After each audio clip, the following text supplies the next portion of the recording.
Hi everybody, this is Mrs. Wilson, and we are going to continue with the Constitutional Convention today, focusing on compromises that help to make the U.S. Constitution a reality. Compromise being one of your vocabulary words, meaning that both sides of a debate or an argument give something up so that they can accomplish whatever it is that they are trying to accomplish. And so we will look at those people involved with the compromise that help move the ratification of the U.S. Constitution forward.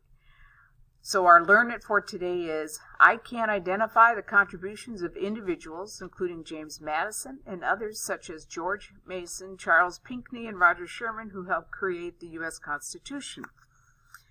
Our essential question is, why was it necessary to create a new government? So let's look at where we're at, just kind of a review. This is taking place, the Constitutional Convention, in Philadelphia, Pennsylvania at Independence Hall during the very warm and stifling summer months of May through September 1787. And looking at what we ended up with in the last discussion yesterday, we talked about there being some discussion, debate, arguments during the Constitutional Convention about what is the best way to represent the people of the 13 states at that time. And two different plans were offered. The Virginia plan, which offered 3 branches of government, we looked at that. Also had 2 houses, the House of Representatives and a Senate. And that representatives in the House of Representatives would be based on the state's population. Now, this plan was in favor of states with larger population. And in this case, the large states really felt that they should have more representatives proportional to their population, because they are large states and they offer more financially to the existence of the country. And so therefore, they should have greater representation in the U.S. Congress.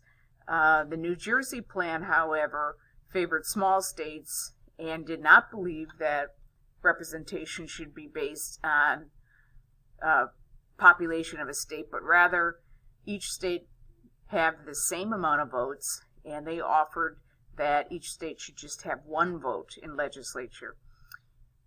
Both of these plans said that the executive branch or president should be decided by the legislative branch. Well, this created a tremendous amount of debate and discussion in the hallowed halls of Independence Hall in that summer of 1787. And so a compromise needed to be established, needed to be reached, so that the new government, the new Constitution could be adopted, could be ratified. And that's exactly what happened. Roger Sherman wrote what was called the Great Compromise, taking the best pieces of both the New Jersey and the Virginia plans and putting them together in the Great Compromise. He also talked to Benjamin Franklin. We saw some of that in the Liberty's Kids video, We the People.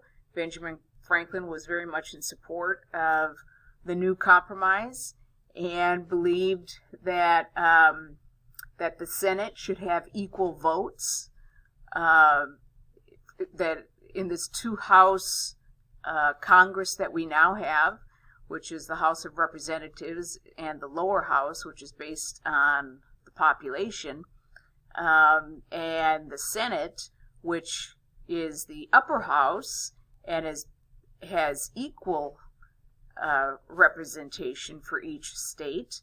And the difference with this, with regard to the New Jersey plan, was that the New Jersey plan suggested that each state only have 1 vote. And in the compromise, Roger Sherman created the Senate, where each state would have 2 votes, or 2 senators. So, for example, back then they had 13 states. when the compromise was created, and each state had 2 senators, and so 13 times 2 would be 26.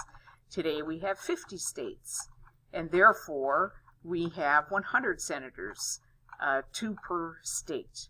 And so this plan is what was accepted by everybody at the during the Constitutional Convention, and it provided the basis and the structure for how our government is set up today. The problem, however, though, was what to do about slaves. Slaves were a huge part of the population of the southern states, and in many instances, slaves outnumbered the white population. Yet their vote, so to speak, and they didn't have a vote, they didn't have representation, didn't matter. And so, this is really going to become a really sticky, tricky,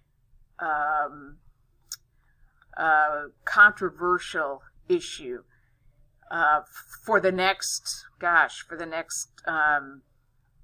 70, 80 years. And what to do about slaves. Now, we're going to talk about slavery and how they were viewed, how slaves were viewed throughout U.S. history. Previous to this time, slaves were viewed as property, like livestock, like cattle, like horses. And therefore, they had no ability, or were given no ability to vote, for example, or to be educated or anything like that, because they're property. They weren't considered human, if you will.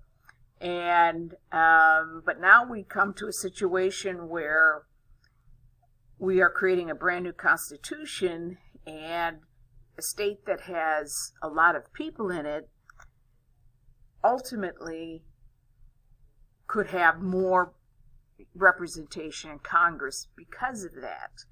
And so southern states who previously, or states in general that had slaves, because it wasn't always just southern states, by the way, but states in general that had slaves, one way that they rationalized or tried to justify having slaves was that slaves were, not human. They were subhuman. And it was okay to enslave them. Now, all of a sudden, though, we want slaves to count as human beings. We want to not think of them as property, but as people, and people that have, really that could have some political influence, so to speak. Just their presence in the southern states could give a political boost to those states that want to use them for representation in Congress. And so this is probably one of the biggest issues that is debated during the Constitutional Convention. And slavery was always an issue that was debated, even when writing the Declaration of Independence. Thomas Jefferson initially, he abandoned slavery, but it was taken out of the Declaration of Independence because it was such a divisive issue in those early days that was something our founding fathers wanted to address at a later time. Well, here we are 11 years later, and slavery comes up again with the writing of this brand new Constitution, and how do we deal with it? And so, it's going to be an issue that will be difficult to resolve, and an issue that is really so divisive and really kind of tears our country apart, in that, and I don't mean in the early days, of the nation. I don't mean necessarily in terms of like fighting or anything, but just the people's ideas, political ideas. There was definitely groups of people that were anti-slavery and wanted slavery destroyed. And a good many of them were in the North. In fact, I would say the majority of them were in the North, and frequently they were led by churches, by particular religious groups that wanted to get rid of slavery. Whereas in the South, it was just the opposite. They continued to, engage in the slave trade and needed slavery to help with their economic stability in the South. And so slavery is going to be a very divisive issue between the North and the South. And in these early days of the creation of the U.S. Constitution, it becomes so divisive that had they not done something, or had they tried to abolish slavery at this early stage in 1787, our country would have gone into a civil war 100 years earlier than what it really did. And our founding fathers were aware of that, and so they continued to kick the can of slavery further and further down the road until it eventually develops into a civil war. And in this situation, slaves are counted not as property but as people, and states in the North and in the South are going to agree on how they should be counted for population, in that every 5 slaves would count as 3 people for the purpose of taxation and representation in the U.S. Congress.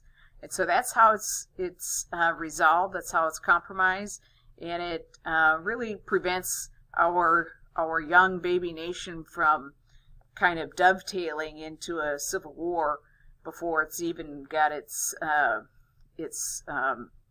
sea legs yet, before it's even able to stand and survive on its own. And so this is how they avoided a civil war in 1787.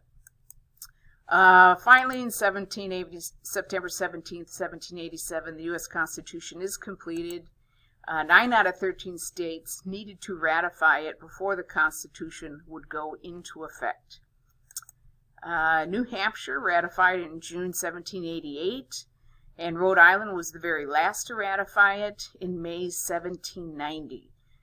And so it could not be completely ratified until every state, agreed to it. And so, or could not go into effect, rather, until every state agreed to it. The Federalists and the Anti-Federalists continue to kind of hash it out. There's still some problems between those two groups. There are some within the Constitutional Convention that support the Constitution just as it is, and then there are others that won't support the Constitution unless a Bill of Rights or a list of citizens' rights are added. And the Federalists say that the Federalists support a very strong Constitution. And a weaker state governments, they believe the Constitution is perfect just as it is, that it doesn't need anything else added to it. Whereas the Anti-Federalists are opposed to it. They do not agree to the U.S. Constitution. They do want something else added to it to make it more fair, I guess you could say, to make sure that other rights that Thomas Jefferson alluded to and referred to in the Declaration of Independence, that they be protected under the U.S. Constitution. And so the Anti-Federalists opposed this Constitution. They believe that the Constitution made the U.S. government, the national government, another word for national is federal, made the federal government way too strong and didn't give enough power to the states. And they also thought that the president would have too much power, and that's something they didn't want either. And so eventually these two will have to hash it out some more. They'll have to debate and discuss it some more, which they do. And eventually they write a brand new constitution, or they add a citizen's list of rights. George Mason does.